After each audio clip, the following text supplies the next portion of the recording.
I'd just pulled the roast lamb out of the oven when the doorbell rang, and that simple chime was the start of the storm that would blow up my entire neighborhood.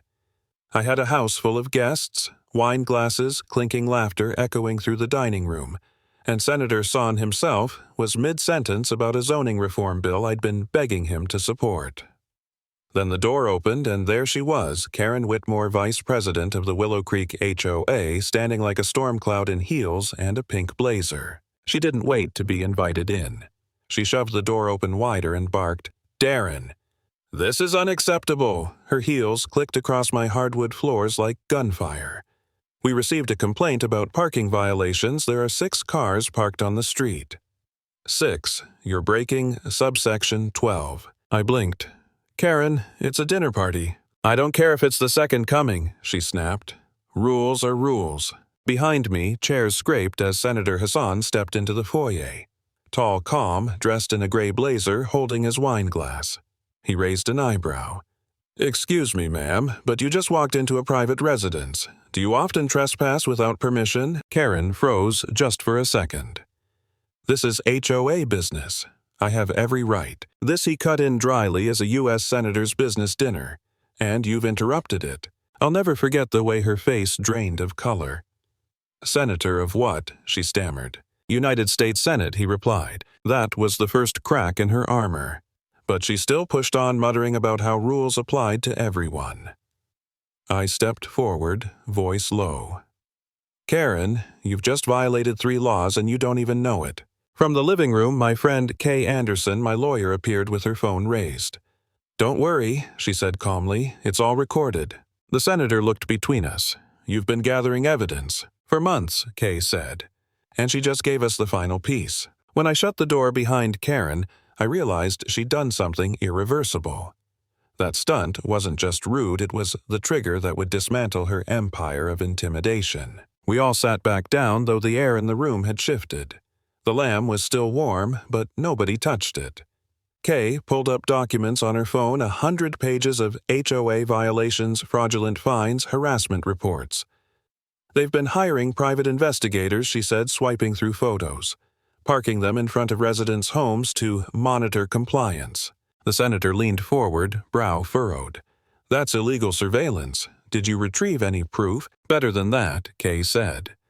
"One of our neighbors confronted the investigator, got an audio confession." Karen and the HOA president, Mark Reich, ordered it.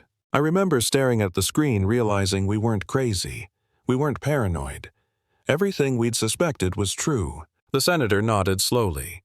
"You have enough here for a state investigation, maybe even federal." But right as hope started flickering, something darker hit me.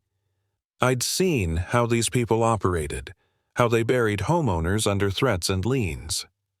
"They'll come after us," I said quietly. "They always do." The senator gave me a look. "Then make sure you're ready. Make duplicates, hide the evidence, assume they'll try to destroy it." I didn't sleep that night.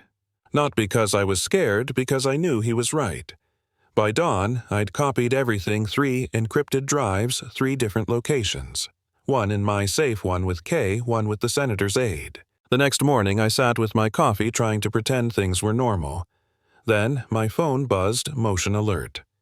A white pickup truck rolled up to my mailbox. A man in a reflective vest stepped out, measuring it with a tape, jotting notes, then drove away. 2 minutes later, Kay called. "Guess what? You're under mailbox height inspection."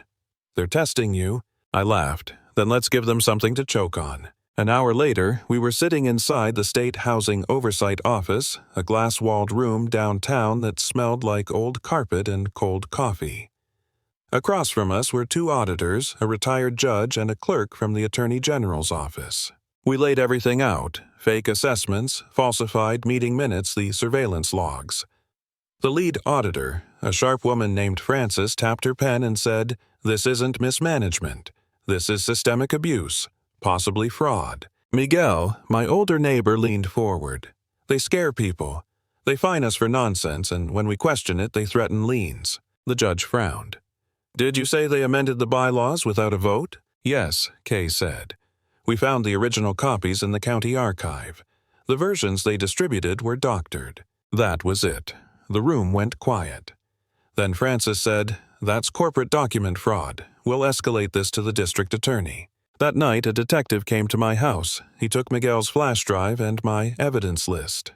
"We're freezing the HOA's bank account," he said. "Expect movement tomorrow." And movement came. By sunrise, police cars lined the entrance to the Willow Creek clubhouse. Blue tape, flashing lights. I stood at my driveway, coffee in hand, watching as officers hauled boxes of paperwork outside. Mark Reich, the HOA president, was red-faced and shouting about harassment. Karen stormed out behind him, phone glued to her ear. When she saw me, she marched across the street.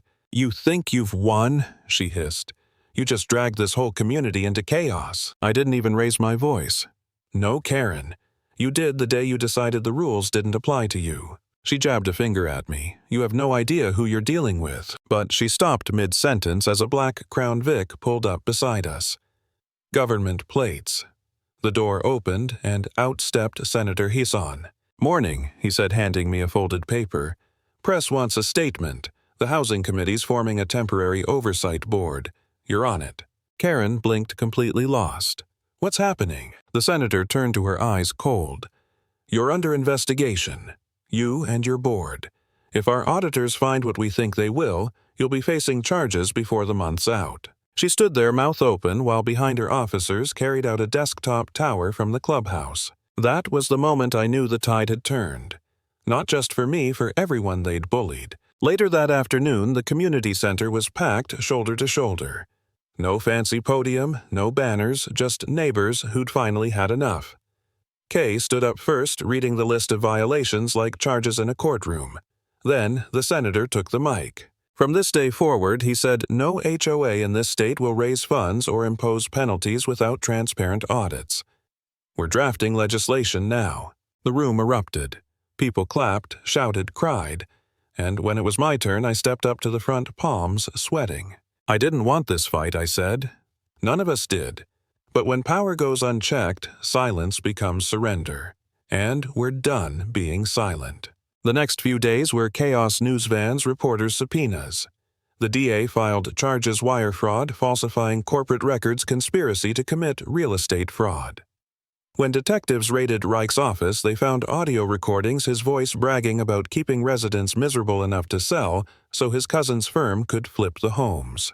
That recording broke everything open. Karen tried to leave the county the next morning. She didn't make it past the border.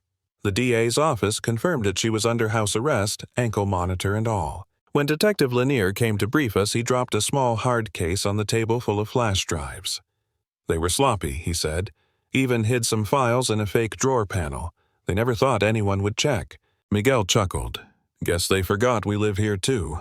We spent the next week dismantling their empire, one fake bylaw, one bogus fine at a time.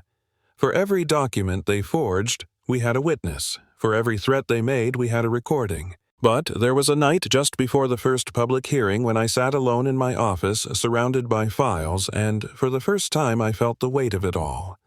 The fear, the exhaustion.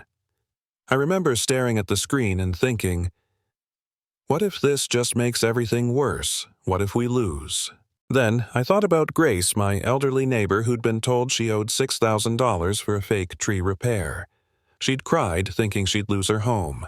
That image burned away my doubt. This wasn't about revenge anymore. It was about dignity. By the end of the month, the district attorney held a press conference. Reich and Karen were charged with fraud, embezzlement, and conspiracy. HOA operations were frozen. A new resident-led oversight panel was appointed. The old HOA sign came down. Someone spray-painted over it in bright blue. Welcome to Willow Creek, owned by its people. I stood there that evening, the same spot where Karen had once screamed at me over a parking rule, and watched the sunlight hit that sign. For the first time in years, it didn't feel like living under a homeowners association. It felt like living in a community. We didn't just win a case, we took back our home. Because power only rules where people stop questioning it.